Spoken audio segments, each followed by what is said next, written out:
이 시대에 믿음을 지키고 말씀을 듣는다라고 하는 것이 이제는 고갈돼서 하나님께서 이스라엘 백성들이 하나님을 떠났을 때 메뚜기나 황충이나 질병이나 블레셋이나 아수르나 이웃나라를 통해서 전쟁을 통해서 이스라엘을 치는 것은 아무것도 아니었어요.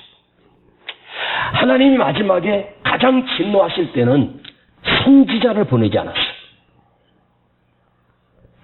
세례 요한이 들판에서 나타나 말씀을 외칠 때 이스라엘 백성들이 그 소리를 듣고 그 광야로 다 달려갔던 이유가 뭐냐?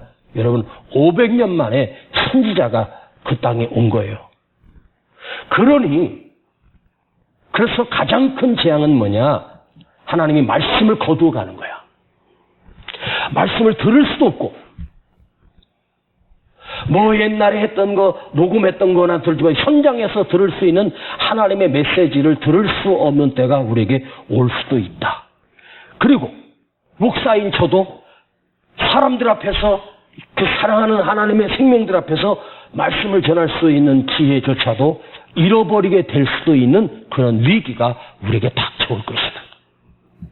그러니 오늘 저는 여러분과 이 말씀을 나누는 이 철야밤에 내가 하나님의 말씀을 전할 수 있는 이 시간이 어쩌면 오늘이 마지막일 수도 있다는 그런 생각으로 제가 이 강단을 올라오면서 그런 생각을 했습니다. 그리고 여러분들도 이 말씀을 들으면서 이 본문 사건 다 뻔한 거야. 그래, 뻔해. 그러나 하나님의 말씀으로 들려질 때는 또 새로워지는 놀라운 은혜가 반드시 있어.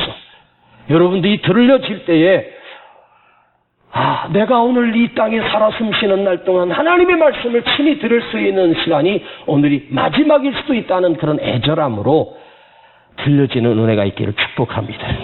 할렐루야. 기도하는 사람은 베드로와 요한 사도가 제9시 기도 시간에 시간을 정하여 성전에 출입하며 하루 3번씩 기도했습니다. 날마다 그날의 그 시간을 철저히 지키며 하나님 앞에 기도했습니다. 그런데 그 어느 날 오늘 제9시 기도 시간에 정해진 기도 시간에 그 성전을 올라가는데 하나님께서는 우리 주님께서는 베드로 사도와 요한 사도 앞에 놀라운 능력과 기적을 준비해 놓으시고 기다렸어요. 베드로와 요한이 지금 어디 누군가 만나기 위해서 신방 가는 것도 아니고 또 약속이 있어서 가는 그런 장소가 아니에요. 주님과의 약속, 그 기도의 시간을 지키기 위하여 기도의 시간을 갖기 위해서 하루의 마무리인 오후 3시 기도 시간에 성전에 올라가는데 거기 안진뱅이 하나가 앉아있는 건 누구나 다 보였던 그림이고 다 알고 있습니다. 잘 보세요. 이 안진뱅이가 그 성전에 날마다 미문에 두는 자라. 누군가가 그를 업고 와서 그 성전 미문에 앉혀놓고 구걸을 하게 했습니다. 이 안진뱅이는 하루 3번 올라온 게 아니라 아침부터 끝날 때까지, 기도 시간 끝날 때까지 거의 하루 종일 있다가 저녁에 누군가가 또 업고 가는 거예요. 거기서 얻는 수입이 대단하거든요. 늘 올라가는 사람이야. 늘 그곳에 앉아있는 사람. 그러나 이 안진뱅이는 성전에 올라가지만 성전에 올라가는 목적이 달라. 무슨 목적이야? 주님을 경험하고 하나님의 은혜를 경험하고 하나님 만나기 위해서 올라가는 게 아니잖아. 오직 물질이고 돈이잖아. 그 성전 안에서 일어나는 하나님의 놀라운 능력과 역사는 나하고 아무 상관없어. 관심도 없어. 나는 오직 오늘 더 많이 구걸해서 더 많이 돈 뭉치를 들고 오늘 집으로 들어가는 거야. 그러니까 이 사람의 목적은 뭐죠? 성전에 올라온 것이 인간적인 욕망, 돈, 물질 여기에 사로잡혀 있는 거지. 그 안에 일어난 성령의 역사가 아무 상관없는 사람이야. 그러니까 오늘 우리가 어쩌면 안진뱅이 신앙이 되면 교회를 오는 목적이 축복받으려고, 문제 해결하려고, 기도 응답받기 위해서 그것이 된다면 내 신앙은 안진뱅이 신앙이 될 수도 있어. 그런 사람이 많다는 거지. 그런데 오늘 베드로와 요한이 성전에 올라가는데 그 미문 앞에 제가 언젠가 이 미문을 설명하면서 그 황동으로 만든 그 미문이 그 아침 햇살을 비출 때 그 미문 앞에 빛이 찬란하게 비치면서 얼마나 아름다운지, 마지막 해가 질 때 그 햇빛이 거기 그 황동을 비칠 때 거기서 빛이 반사될 때 그 문이 얼마나 화려한지 그 미문을 아름다울 미자를 써서 아름다운 문이라고 썼어요. 그 아름다운 문 앞에 정말 추하고 더러운 거지가, 그것도 안진뱅이가 늘 구걸하고 있는 거예요. 그런데 오늘 베드로와 요한이 올라가는데 그 베드로와 요한을 보고 이 거지 안진뱅이가 손을 내밀어 구걸을 하기 시작합니다. 한 푼 달라고 구걸했겠죠. 그런데 잘 들어봐요. 거지의 욕망은 베드로와 요한이 사도인지도 모르고 누군지도 몰라. 그가 어떤 일을 하는지 관심도 없어. 그에게 돈 몇 푼이라도 얻어보려고 손을 내밀어 나 좀 도와주세요 했겠지요. 그런데 베드로와 요한의 그 마음속에는 그 안진뱅이를 보는 순간 늘 보던 거지였고, 늘 앉아있는 거지였고, 늘 지나갔고 불쌍히 여기는 마음이 있었는데 하나님께서는 그 사건에 기적을 예비하고 계셨어요. 네. 즉 주님이 그 베드로와 요한의 마음에 놀라운 감동을 주시면서 그 안진뱅이를 향하여 구걸하는 그의 목적이 아니라 그를 바라보는 베드로의 마음속에, 사도 요한의 마음속에 주님의 시선이 꽂히면서 주님이 내게 하셨던 약속의 말씀, 주님이라면 그 안진뱅이를 일으켰을 텐데, 그런 아쉬움도 있었지만 오늘은 다른 베드로와 요한이었습니다. 어떤 마음이 그 안에 강력하게 감동되었을까? 그것은 바로 성령의 감동입니다. 내가 한 일을 너희도 하리라. 누구든지 내 이름으로 구하면 내가 시행하리라. 그 주님의 약속의 말씀이 떠오르면서 주님만 계셨으면 얼마나 좋았을까? 저 안진뱅이를 일으켰을 텐데 그런 아쉬움이 있었겠지요. 그러나 그날은 주님께서 베드로와 사도 요한을 고용하셔서 사로잡아 붙드셨습니다. 자, 그런데 여기서 먼저 그 안진뱅이 입장에서는 몇 푼을 구걸받아서 뭐 동전 몇 입 얻어서 그에게 주머니에 더 들어간다고 해도 그 안진뱅이의 근본적인 문제는 여전히 거지요. 구걸할 수밖에 없어. 아무리 많은 것을 그에게 구걸해 준다고 해도 그는 평생 거지로 망해가는 인생이야. 그런데 나는 이 안진뱅이 입장에서 한번 생각해 봤어. 그가 누군가를 향해서 손을 내밀었는데 오늘 놀랍게도 베드로에게, 기도하는 사람에게 손을 내밀어 구걸했습니다. 그런데 이 안진뱅이는 평생에 그가 일어나 하나님을 찬미하고 찬양하면서 하나님의 사람이 되고 나서도 그는 다니면서 자기 평생의 그 간증을 베드로 사도를 통해서 오른손을 잡아 이렇게 예수 이름으로 일어나 걷게 한 그날을 평생 잊을 수 있겠습니까? 그 나이가 40이 넘은 사람입니다. 안 태어나면서부터 그에게는 잊지 못할, 이미 포기했던, 걷는 것은 포기했던 그가 서서 일어나 펄떡펄떡 뛰고 달릴 수 있는 이 놀라운 축복이 그에게 주어진 거야. 그래서 첫 번째 메시지는 이렇게 정했어요. 제가 나는 오늘 여러분들이 기도하는 사람이 되길 축복합니다. 그 기도하는 여러분이, 여러분을 만나는 모든 사람이 여러분을 통해서, 나를 통해서 축복이 되었으면 좋겠다는 거죠. 기도하는 사람은 어떤 사람일까? 나를 만나는 모든 사람들에게 축복이 되어주는 사람이야. 은혜가 되어주는 사람. 아니, 하나님의 능력이 되어주는 사람. 와, 그래. 베드로와 사도 요한은 예수 이름으로 일으켰지만 그 사람을 통해서 만났던 이 거지 안진뱅이에게는 베드로 사도를 그날 오후 9시 기도 시간에 만난 사실은 너무나도 축복된 시간이에요. 자기 인생이 바뀌고 자기 생애가 달라지고 남의 하나님이었던 그가 나의 하나님으로 바뀌어지는 놀라운 역사가 일어났어. 그렇죠. 하하. 그래. 오늘 내가 주님 앞에 시간을 정하여 기도하고 나라와 민족을 위해서 기도하고 교회를 위해서 기도하는 여러분들이 깨어있는 영성이라면 그 기도가 나에게만 주는 하나님의 역사요, 나에게만 주는 하나님의 은혜로 끝나지 않고 오늘 우리가 교회가 기도하는 사람이 있으므로 내가 대한민국에 기도하는 사람이 있으므로 대한민국이 복을 받고 교회가 복을 받고 우리 자녀들이 복을 받고 여러분이 기도해서 내게 축복이 되는 게 아니라 그건 당연한 일이죠. 그러나 나를 만나는 모든 사람들이 나를 통해서 축복이 되어주는 고침을 받고 회복되어짐을 가끔 어떻게 저에게 연락이 오는 제가 뭐 집회나 이런 데 가서 어떻게 연락이 오는 그때 만났던 나는 이름도 모르고 얼굴도 잘 기억 못하는데 이윤세 목사님이시냐고 그렇다고 어떻게 전화하셨어요? 모르는 번호인데 했더니 제가 옛날에 어느 기도원의 목사님 그때 여름에 제가 집회를 갔었는데요. 제가 죄송한데요. 그 원장님 통해가지고 목사님 전화번호를 알아가지고 전화를 했대. 그러세요? 근데 무슨 일이세요? 그랬더니 그래서 자기 이렇게 그 힘든 문제를 저에게 이제 털어놓고 얘기를 해요. 나는 그분의 이름도 잘 모르고 뭐라 그러는데 뭐 이름을 내가 거기다 뭐 적을 필요도 없이 그러시냐고 하면서 해주는데 참 놀랍겠잖아요. 내가 그분하고 전화를 갖다가 뭐 몇 시간 할 수 있겠습니까? 고작 해봐야 5분 10분이에요. 그런데 있죠. 저도 모르게 그분에게 어떤 인생에 어떻게 풀어가라고 메시지를 제시해 주는 것이 아니라 그 아픔을 듣고서 제가 해줄 수 있는 거라고는 전화로 기도해 주는 것 뿐이거든요. 그 전화로 기도해 줘요. 집사님이세요? 권사님이세요? 평신도예요? 그러면 기도를 합니다. 알겠습니다. 그러면서 지금 손을 가슴에 얹고 수화기를 그냥 귀에 더 듣고 제가 기도할 테니까 같이 기도할게요. 그러고 이제 기도를 해줘요. 막 울어요. 엉엉 울어요. 매나매나면서 울어요.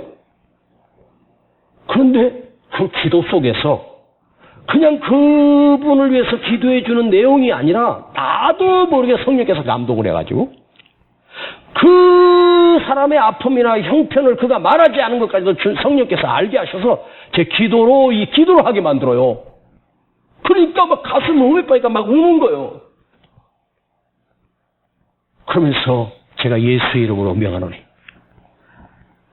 이 우울하고 두려운 이 더러운 병은 이 두려움 속에 떨고 있는 이 악한 질병은 악한 우상들은 예수 이름으로 떠나갈지어다 하면서 제가 수화기를 들고 기도를 해주죠. 그런데 한 2, 3일 정도 지나서 문자가 왔어요. 목사님, 제가 회복됐습니다. 목사님, 제가 살아났습니다. 놀라운 일이래요. 이런 걸 많이 경험을 해요. 그런데 제가 요즘 와서 그래도 제 나름대로 시간을 정해가지고 그 시간에 무릎을 꿇고 30분이든 1시간씩 성경을 보고 기도하고 또 설교 준비를 이렇게 하지 않습니까? 그런데 그 기도하는 그 시간을 제가 불과 얼마부터 갖기 시작했어요. 그냥 생활 기도로만 했던 내 삶이 그냥 기도를 하기 시작했어요. 그냥 시간을 한번 정해서 지난주에 시간을 정해서 기도하라고 내가 철저하게 지금 한 주간 동안 지키고 있습니다. 그런데 이 기도의 영빨, 기도의 권세, 권능이 정말 놀랍게 나타나기 시작하고 있어요. 이게 기도의 능력이구나. 기도를 통해서 나만 영성을 얻는 것이 아니라 내가 누군가를 위해서 기도해 줄 때 그 사람에게는 회복이 되어주고 살아나게 되고 역사하게 되는 놀라운 기적이 일어나는구나. 오늘 여러분들이 많은 기도가 쌓여 있어서 여러분이 자녀들을 위해서 누군가를 위해서 기도해 줄 때 그 손을 얹고 기도해 줄 때 등에 달아도 손을 얹고 기도해 줄 때 여러분들 축복의 사람이 되어줄 수 있다는 것을 잊지 않기를 원합니다. 특별히 부모는 자식에게 제사장이나 마찬가지고 선지자나 마찬가지 자녀들을 위해서 기도해 주는 건 놀라운 축복입니다. 할렐루야. 두 번째, 기도하러 올라가는데 그 베드로와 요한의 마음속에 주님이 사로잡으면서 어떤 일이 일어났습니까? 성령께서 마가의 다락방에서 얼마 전에 내렸던 그 강력한 성령이 그 성전에 올라가 미문 앞에서 그 거지가 손을 내미는 그 순간 베드로와 사도 요한의 마음에 강력한 성령의 감동이 일어나요. 그래서 주님의 도구로 쓰임받게 됩니다. 여러분, 그 나면서부터 태어난 안전뱅이가 베드로의 능력으로 일으켰어요? 요한의 능력으로 일으켰어요? 아니에요. 은과 금은 내게 없거니와 곧 나사렛 예수 그리스도의 이름으로 명하노니 일어나 걸어라. 누가 일으켰죠? 예수 이름의 능력이, 예수님께서, 하나님께서 살리시고 성령께서 그 사람을 일어나게 하신 거죠. 강력한 성령의 감동. 자, 베드로와 요한이 지금 다른 곳에 가기 위해서 간 것이 아니라 그 기도의 시간을 지키기 위하여 그 시간에 생명을 걸고 그 바쁜 시간에 성전을 향해서 올라갈 때 성령께서 사로잡아. 에? 이게 참 중요한 거예요. 강단에 올라온 목사가 아무리 설교 준비를 완벽하게 했다고 해도 성령의 감동이 주어지지 아니하면 그 설교는 절대로 성도들에게 가슴에 파고들지 못해요. 에? 아셨습니까? 절대로 성령의 감동이 없습니다. 그래서 저는 설교 원고를 제 서재실에서 펴놓고 다시 묵상하면서 설교하기 30분 전에 1시간 전에 그걸 놓고 묵상하면서 설교 내용을 내가 다 애우고 파악하는 게 중요한 게 아니야. 이 말씀이 외쳐질 때 종의 입술에서 말씀이 선포될 때 성령의 감동이, 성령의 능력이, 성령의 역사가 일어나게 하옵소서. 응? 기도할 때도 마찬가지. 기도 속에 성령께서 붙들어 주시는, 성령이 함께 하시는 그런 뜨거운 기도가 있어요. 응? 그러니까 우리 교회는, 우리 성도들은 세상의 눈으로는 절대로 이해할 수 없는 영적인 것이 너무너무 많아요. 아니, 다예요. 하나님의 말씀부터, 기도부터, 예배부터. 그런데 정부는 교회를 조종할 수 있다고 착각을 합니다. 이런 시국에 만일 교회가 정부를 향해서 코로나 때 예배 못 하게 한다고 또 그래봐요. 세상으로도 지탄을 당하니까 참 조심스럽죠. 근데 이게 보세요. 제가 언젠가 했죠. 이 방역본부를 통해서 한국 사람이 지금 세뇌돼 가고 있고 조정당하고 있고, 예? 마치 막 뭐 정부가 인기가 떨어진다든가 하면 코로나 이용하기 참 좋잖아요. 나는요, 뭐 재난금 2차 지원한다. 물론 힘들고 어려운 사람들에게 담비 같은 소식일지 몰라도 여러분 지금 우리나라 빚이요 얼마나 많이 늘어난 줄 아세요? 쉽게 말하면요, 조삼모사예요. 응? 조삼모사가 뭐냐? 아침에 밥 먹고 저녁은 굶겠다는 뜻이거든. 앞으로 20년, 30년 뒤 우리 자녀들 세대는요, 이 나라가 빚더미에 올라앉게 생겼어요. 예. 다른 선진국들도 그런 빚이 있긴 있는데 우리는 거기보다 좀 적다. 그렇게 해도 된다. 근데 그 나라가 그 빚이 될 때는 300년, 400년 역사 속에서 그래서 우리는 단 30년 만에 빚이 이렇게 늘어난 거예요. 그걸 모르고 지금 막 하자고 그러는데 난 지금 정말 걱정입니다. 조금 힘들고 허리띠 졸라매고 해야지 나중에 어떻게 할까 걱정이 됩니다. 여러분 핸드폰 팍팍 쓰세요. 정부에서 2만 원씩 지원해 준답니다. 우리가 이제 조정을 당하고 있고 정말 옥죄임 속에 있는 거죠. 우리를 얼마나 두려움 속에서 떨어. 그런데요, 이 성령의 감동, 성령의 함께 하심, 성령이 붙들어 주심, 주님의 능력의 도구로 쓰임받는 것, 이것을 우리가 만약에 잃어버린다면 어떡할까? 사랑하는 여러분, 아무리 우리가 힘든 시대를 살아가고 있어도 나는 우리 안에 이 성령의 감동이 날마다 성령이 붙들리고, 여러분이 기도해야 될 이유가 뭐냐면 성령님 외롭지 않게 해주시고 두렵지 않게 해주시고 성령님 내 안에 기쁨을 주시고 떠나지 마시고 늘 나와 동행하시고 나를 붙들어 사용하여 주옵소서. 그러나 그 아무에게나 그런 것이 아니라 하나님께 기도하는 사람에게 주시는 은혜란 말이에요. 여러분 그거 아세요? 내가 기도를 시작하려고 하면 두 가지 영이 역사해. 악한 영이 역사하고 악한 사단의 영이 역사하고 성령이 와서 기다리고 있어요. 기도 못하게 방해하는 악한 영이 있고, 그래서 기도에 무릎 꿇고 그 시간을 갖는 게 쉬운 게 아니에요. 제가 지난주에 그랬죠. 여러분, 하루에 5분이라도 시간을 정해서 한번 기도해 보라고. 기적이 일어난다니까. 진짜로 한번 해봐. 그 시간을 딱 정해. 밤 10시면 10시, 낮 1시면 1시.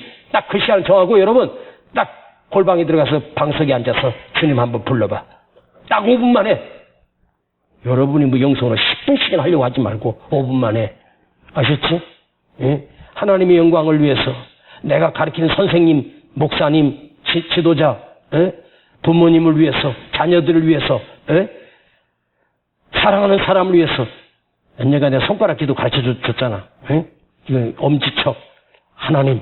두 번째 가르치는 거야. 나를 가르치는 사람, 목사님, 부모님, 또 정치 지도자들. 예. 이게 순서대로 여러분, 아니면 기도 제목을 한번 써놓고 그거 쭉 읽는 식으로 써도 5분 정도는 할 수 있잖아요. 예. 딱 5분 하고 알람 맞춰놓고 하라고 하는 게 아니라 딱 5분만 내가 기도하자 이렇게 해봐. 처음에는 기도 끝나고 나면 한 3분 정도 된 거야. 그리고 계속 하다 보면 4분, 5분, 나중에 10분이 넘어가고 1시간이 넘어갔는데 5분밖에 안 한 것 같은데 1시간이 된 거야. 그런 은혜가 기도 속에 있다고 진짜로 주어져요. 네. 제가 뭐하러 예수 이름을 걸고 여러분에게 사기치겠습니까? 네? 예수님이 우리에게 진실하신 분이지 우리를 사기치게 하셨던 분이십니까? 아닙니다. 우리를 구원하고 생명으로 인도하고 우리를 살리시는 예수님께서 주시는 약속 아니겠습니까? 기도하는 사람에게. 네. 할렐루야. 아멘.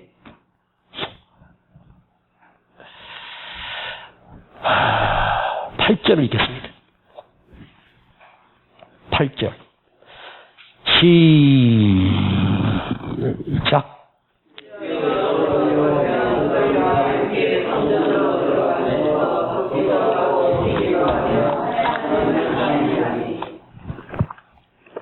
자, 베드로와 요한은 구시기도 시간에 올라갔는데요. 이 본 맥락을 제가 계속 읽으면서 베드로와 요한이 성전에 들어가서 제9시기도 시간에 기도한 흔적은 없어. 그러니까 이 안진뱅이를 일으키고 나서 그 사람이 뛰어 들어가 성전에 들어가 나의 하나님을 찬양하기 시작하면서 막 춤을 추고 하니까 성전에서 기도하는 사람이 놀란 거야. 그 안진뱅이를 다 알거든. 저 사람이 지금 벌쩍벌쩍 뛰는 거야. 에? 왜냐면 안진뱅이는 쉽게 말하면 불구자는 성전 안에 출입이 불가능해요. 건강한 사람만 들어갈 수 있어요.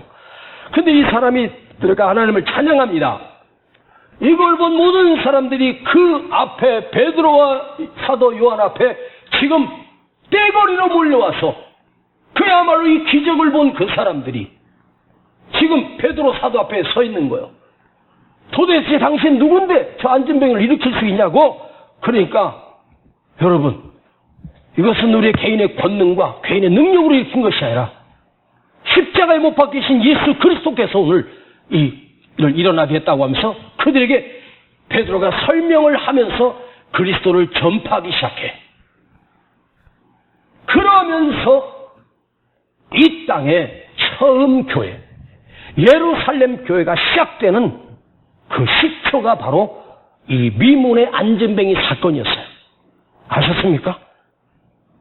이 안진뱅이 그 베드로와 사도 요한은 그것을 간증하고 그 사람들에게 복음을 전하기 시작하면서 그 사람들이 예수를 믿기 시작하고 초대교회가 폭발하는 성장이 일어나요. 교회가. 분명히 베드로와 요한이 성전에 들어가서 기도한 흔적이 없다니까. 난 여기서 봐봐요. 내가 하나님 앞에 기도해야지 마음을 결심하고 그 기도 시간을 가지면서 기도를 시작하려고 하는 그 기도의 길목에서 기적을 경험하게 하시고 능력을 경험하게 하시고 축복이 되어주고 성령이 감동됐어. 그런데 베드로가 그 성전에 들어가는 사람은 안진뱅이만 들어갔지. 안진뱅이가 하나님을 찬양하기 시작했습니다. 베드로와 사도 요한이 하나님을 찬미해야 될 사람인데 베드로와 사도 요한을 통해서 이 안진뱅이가 나의 하나님을 고백하고 나의 하나님을 찬양하는 역사가 일어났어요. 제가 찬양은 예배라고 했죠. 찬양은 복조가 있는 기도라고 했죠. 그래서 오늘 여러분의 기도가 요구하고 응답이고 뭔가를 받기 위한 목표 수단이 아니라 그 기도가 이렇게 바뀌기를 원해. 하나님께 영광을 돌리는 찬양이 되게 하라. 여러분 이걸 아셔야 돼. 사실은 주님 앞에 저도 기도하면서 기도 제목들이 많아 지금. 이 나라 민족을 위해서 기도 제목들이 많은데 그 기도가 끝나고 나면 마지막으로 주님 앞에 드리는 기도가 있어요. 찬양입니다. 그냥 내 안에서 기도 속에서 감동되는 찬양을 주님 앞에 그냥 불러요. 아무거나 불러. 내가 주께로 뭐 앞에 가사를 가사 하면 그냥 아무 뭐 후렴부터라도 불러. 그 한 곡째로 계속 그냥 하나님께 찬송을 불러. 아니면 복음성가도 괜찮고. 사랑합니다 나의 예수님 사랑합니다 주만이요 하면서 이렇게 그냥 찬양을 이렇게 돌려요. 그런데 있잖아요. 이 찬양하는 시간이 내 마음에 응답보다 더 큰 기쁨을 주시는 정말 놀라운 걸 경험해요. 나는 오늘 여러분들이 이 베드로를 통해서 저는 안진뱅이 쪽을 갖다가 지금 많이 생각해서 지금 묵상한 거예요. 베드로가 일으켰다. 하나님의 능력을 이건 내가 수도 많이 했으니까 안진뱅이 입장에서 그냥 자기 목적은 돈만 구걸하기 위해서 왔던 이 인간이 주님으로부터 그 이름이 그 안에 들어와서 막 발목부터 막 일어났다고 제가 설교했잖아요. 그 주님이 들어와서 내 안에 거하면서 나의 하나님을 찬미했다는 거야. 찬양했다는 거야. 여러분 기도보다 더 큰 영광은 뭐냐? 하나님을 찬양하는 거예요. 찬양할 때 역사가 일어나요. 찬양할 때 기적이 일어나요. 정말로 그래요. 네.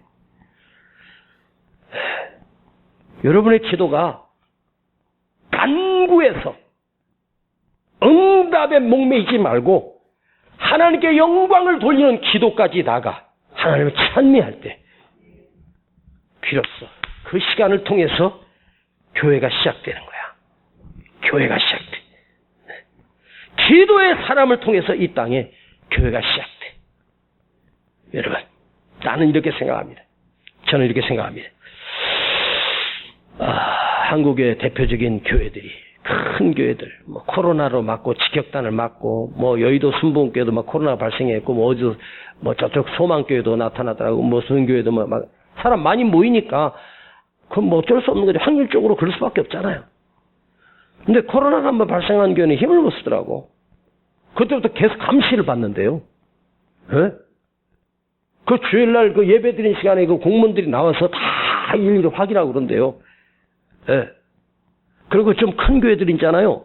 여기다 이렇게 목걸이를 이렇게 해가지고, 세종안교회 교인증 해가지고 사진하고 이렇게 있어야지 들어와. 없는 사람은 예배를 못 드려. 큰 교회 다 그렇게 하고 있어요. 통제를 해요. 왜냐하면 이상한 사람이 들어와가지고 그럴 수도 있다 생각하고. 그러면서 그 영향력을 발휘해야 될 이 교회들이 아무런 조용히 지금 할 말도 못하고 지금 그러고 있는 거예요. 그러면 청와대에 들어갔던 목사들도 문재인 대통령 앞에 할 말 못하고 했던 말은 딱 단 한마디 뭐 써가지고 영세업자들과 같이 우리 교회를 취급하지 말라는 그 말 그냥 할 말 못하고 그 대통령이 대단한가? 그러고 그냥 나온 거 있잖아요. 지금은 이제는 우리도 내가 어디 교회 뭐 하면은 다 지탄받는 그런 시대로 완전히 바뀌었어요. 이제 교회 끝났습니다. 예. 교회 희망 없어요. 세상적인 눈으로. 교회는 이제 끝났다고. 부흥? 끝났어. 전도? 끝났어. 안 돼. 이제 교회 다닌다면 한마디로 무슨 꼬리표를 달고 다니는 것처럼 우리가 숨겨야 될 그런 시대를 살아가고 있어요, 지금은. 예전에는 내가 예수 믿는 걸 자랑했는데 지금은 예수 믿는 걸 부끄러워가지고 다시시 하고 그래야 돼. 예. 집집마다 앞에 그 교회 무슨 교회 이렇게 어디 교회 성도라고 붙여놓은 거지. 지금 다 거의 뛰고 산대잖아. 혹시라도 또 할까봐. 이 청계천 우리 그 좀 연세 드신 그 할머니들 내가 전화해가지고 집사님 교회 좀 나오시고 권사님 교회 나오시라 했더니 만약에 내가 교회를 갔다 오면 동네에서 왕따 당한대. 그런 시대가 됐어요. 그래서 못 나와. 자, 교회는 저는 세상적인 눈으로 희망이 없다고 봐요. 그런데 크게 아멘 해봐요. 이 암울한 시대에, 구약의 암울했던 그 시대에 눈물의 기도와 선지자들의 기도와 다니엘의 기도와 다윗의 기도와 그 시대에 살았던 믿음의 사람들의 기도를 통해서 하나님 역전시켰고 그 시대를 고쳤고 회복시켰어. 한국교회 연합회나 기독교 연합회 저 큰 교회 목사님들이 관심 있을 것 같지? 욕먹을까봐 못 나서요. 나서면 또 그렇고 방법이 없어. 그런데 이걸 이길 수 있고 다시 회복될 수 있는 길이 하나 있어요. 우리가 하나님 앞에 기도하는 거예요. 난 여러분 한 사람 한 사람이 기도의 사람이 되기를 원하고 저도 요즘 와서 그런 생각을 합니다. 그 많은 시간 동안 기도를 좀 더 많이 했으면 얼마나 좋았을까. 개인 기도 시간을 좀 가지면서 그런 생각을 합니다. 제가 월요일 기도원을 가는데 그 기도원도 이제 사람들이 거의 안 올라와요. 제일 많이 모이는 기도원이었는데 그 기도굴이 8개가 있거든요. 그 마당에 저쪽 한켠에 기도굴이 1번부터 이렇게 가브리엘, 분이엘 이렇게 이름이 써 있어요. 그게 총 8개가 기도굴이 이렇게 조그매요. 옆에 돌로 싸가지고 한 사람이 딱 들어가면 그 밑에 스티로폼 하나 깔아있고 캄캄해요. 그런데 그 기도굴 속에 들어가서 이제 기도를 하려고 이렇게 들어가잖아요. 비가 워낙 많이 안 내면 너무너무 습해요. 그 안에가. 곰팡이에서 많이 납니다. 그런데 그건 괜찮아요. 이제 조금 한동안 문 열어놓으면 괜찮았거든요. 그런데 제가 전에는 기도하러 가면 한참 기다렸다가 기도 끝나고 이렇게 화장실 문 저기서 기다렸다가 이렇게 하는 듯이 기다릴 정도였는데 지금은 아무도 없어. 8개가 텅텅 비어있어. 그게 제가 5번 방에 들어가요. 4번은 좀 그래 5번 딱 중간에 들어가가지고 기도하면서 하나님 예전에 8명이 기도했는데 그 몫을 내가 하게 해달라고 엉엉 울면서 기도한 적이 있었어요. 기도하는 사람이 그만큼 없어졌어요. 그런데 이 시대를 어떻게 고칠까? 기도만이 하나님께 부르짖고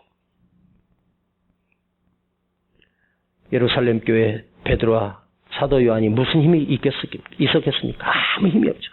나타나기도 하면 그들이 잡아 죽이는 그 위기 속에서 그들의 기도로 그 시대를 고치고 핍박을 이기고 교회를 세우고 성령이 역사하고 막을 수 없는 세상이 막을 수 없는 그 능력이 일어났어요.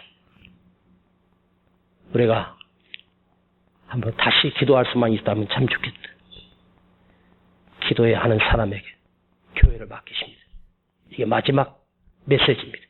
기도하는 사람을 통해서 교회를 다시 회복시키고 나라를 다시 살립니다. 오늘 여러분 한 사람 한 사람 속에 내가 이 역사적인 이 시대에 정말로 이 코로나 이 두려운 시대에 전쟁보다 더 전쟁은 끝날 때가 금방 끝나잖아요. 이건 끝이 없을지도 몰라요. 이 시대를 고칠 수 있는 것은 우리의 기도. 할렐루야. 오늘도 그런 책임을 가지고 불편하고 마스크를 썼지만 주님 앞에 한번 살려달라고 회복 부르짖는 우리 기도가 되기를 축복합니다. 아버지, 교회가 이제 병들었습니다. 우리도 스스로 포기해버렸습니다. 희망이 없습니다. 이렇게 많은 교회가 있으면 뭐하고 유명한 목사들이 있고 큰 교회 목회자들이 있고 단체가 있으면 무엇을 하겠습니까? 하나님은 어느 시대마다 지도자들을 통해서 역사한 게 아니라 어린 다니엘을 통해서 기도하는 사람을 통해서 어린 사무엘을 통해서 그 어둠의 시대를 살려내고 회복시켰듯이 주님, 우리 세종안교회가 기도하는 교회가 되게 해주시옵소서. 우리 성도들이 어디에 있든지 늘 기도 시간을 정하여 기도하게 하시고, 나라와 민족을 위해서, 교회를 위해서, 주의 종을 위해서, 우리 자녀들을 위해서 기도하는 어머니, 기도하는 부모들이 될 수 있도록 은혜를 주시옵소서. 오늘도 저들이 도전받고 하루에 한 번씩이라도 기도의 시간을 정하여 기도할 수 있도록 은혜를 주시옵소서. 그때 주님이 찾아가셔서 성령의 감동을 주시고, 나를 만나는 모든 사람들이 회복되고, 나를 만나는 모든 사람이 나를 통해서 축복이 되게 해주는 사람이 되게 하시고, 이 교회를 다시 살려내는 그런 선지자로, 하나님의 믿음의 사람으로 쓰임받을 수 있도록 반드시 역사하여 주시옵소서. 예수님의 이름으로 기도하옵나이다. 아멘. 오늘 집을 나서기 전 기도했나요? 오늘 받을 은총 위에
기도는 우리의 능력, 기도는 우리의 능력,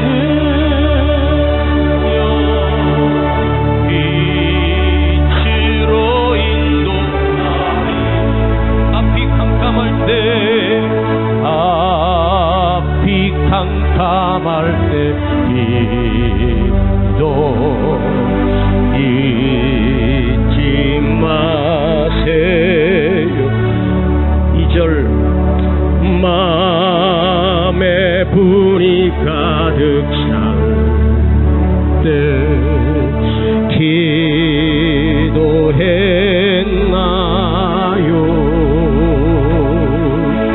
나의 앞길 막는 친구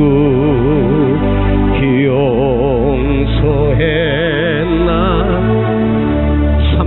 어려운 시험 당할 때, 어려운 시험 당할, 어려운 문제 있을 때 기도했나요? 기도했나요? 그가 함께 당하시면, 그가 함께 당하시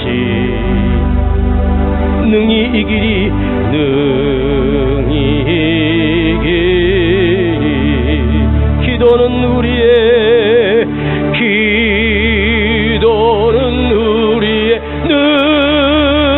능력, 빛으로 인도하리. 앞이 캄캄할 때, 앞이 캄캄할 때 기도 잊지 마세. 한 번만 더. 기도는 우리의 능력, 기도는 우리의 능력, 빛으로 인도하리. 앞이 캄캄할 때, 앞이 캄캄할 때 기도 잊지 마세요. 주님 앞에 이렇게 기도합니다. 주님, 이제 내가 기도하겠습니다. 아버지 하나님, 이 어려운 고통 앞에, 문제 앞에, 이 위기 앞에 아버지, 내가 기도의 사명자가 되겠습니다. 주님께서 나를 지금까지 인도해 주신 그 놀라운 은혜와 축복은 기도하라고 주신 하나님의 은혜임을 깨닫게 하시고, 주여 오늘 내가 기도하여 교회가 고쳐지게 하시고 나라 민족이 살아나게 하시고 아버지 하나님이 이 위기를 극복해 나갈 수 있는 기도의 용사가 되길 원합니다. 주님, 내가 기도하겠습니다. 아버지, 부족한 종이 기도하지만 아버지 하나님 들으시고 나의 기도를 들으시고 주님 역사하여 주시옵소서. 주여, 내가 기도의 사람이 되겠습니다. 기도합니다. 주여.